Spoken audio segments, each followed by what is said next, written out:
في القلب مشاعر أخفيها قد أشرقت الشمس عليها عن خطط لم أعبأ فيها ستكون بأيامي فرقا فحياتي قبل الحلقات تيم. Yang dijelaskan bahwa orang kuat itu menahan hawa nafsu, ya Pak ya, dijanjikan oleh Allah Subhanahu Wa Taala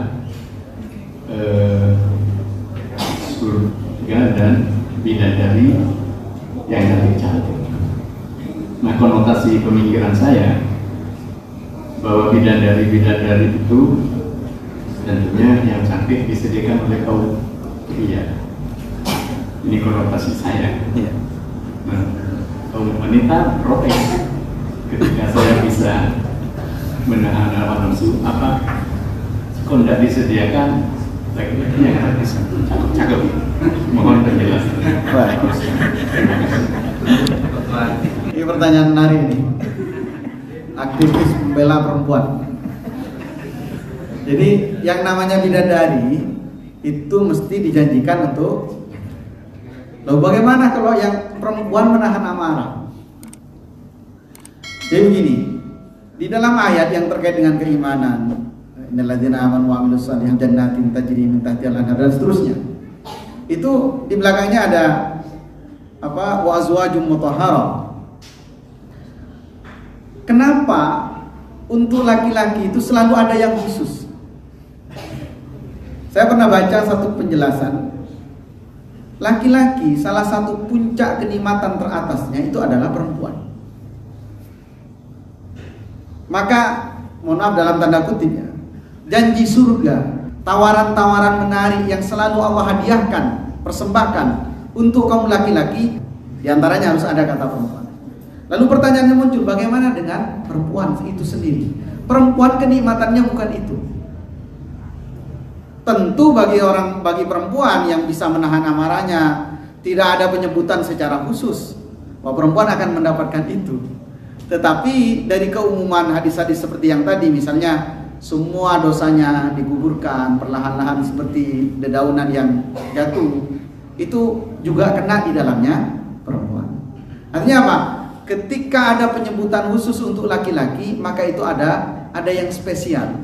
Kenapa? Karena laki-laki ini ketika dalam emosi tinggi-tingginya kemudian dia tidur dengan perempuan, maka dia akan turun 180 derajat amarahnya. Mengapa demikian? Karena mohon maaf Pak, ini mungkin ada yang di bawah umur. Yang dikeluarkan laki-laki itu ada unsur api. Makanya ibu-ibu kalau mau suaminya tidak suka emosi, ya harus menjadi bidadari, melayani. Dan rata-rata begitu. Kalau ada anak laki-laki yang pemarah, segera nikahkan. Kalau sudah nikah masih tetap pemarah, berarti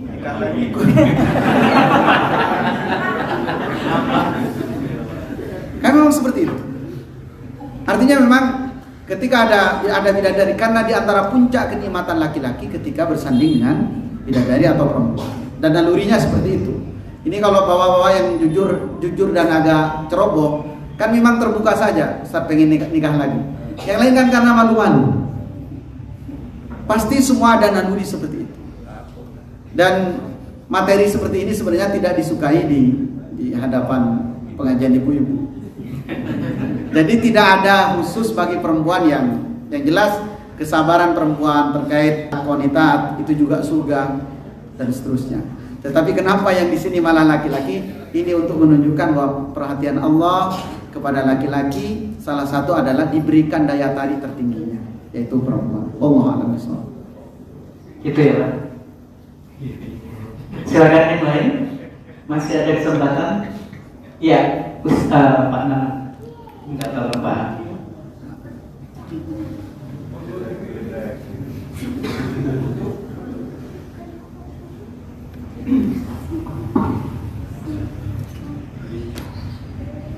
Assalamualaikum warahmatullahi wabarakatuh. Tadi saya sempat tergelitik hati ini ketika mendengar kisah Sayyidina Umar yang setiap malam itu jalan-jalan untuk mengetahui kebutuhan rakyatnya. Dan di kisah yang kedua itu, dua kisah itu menyatakan bahwa rakyatnya tidak tahu sosok Sayyidina Umar itu seperti apa. Dan itu maklum karena dulu nggak ada foto. Dan kalau malam gelap banget, beda dengan kita sekarang ini. Dulu tuh penerangannya hanya bulan purnama. Kalau kita tidak bersyukur hari ini ya sangat ceroboh. Kalau kita konfrontir dengan sekarang, Ustaz, sekarang eranya medsos. Kemudian para pemimpin daerah atau pemimpin negara itu hanya menyajikan nomor HP. Segala bentuk pengaduan dan kebutuhan Anda silahkan layangkan ke nomor ini. Apakah itu juga bisa termasuk yang dilakukan oleh Sayyidina Umar tadi? Mengerti kebutuhan rakyat. Terima kasih. Assalamualaikum warahmatullahi wabarakatuh.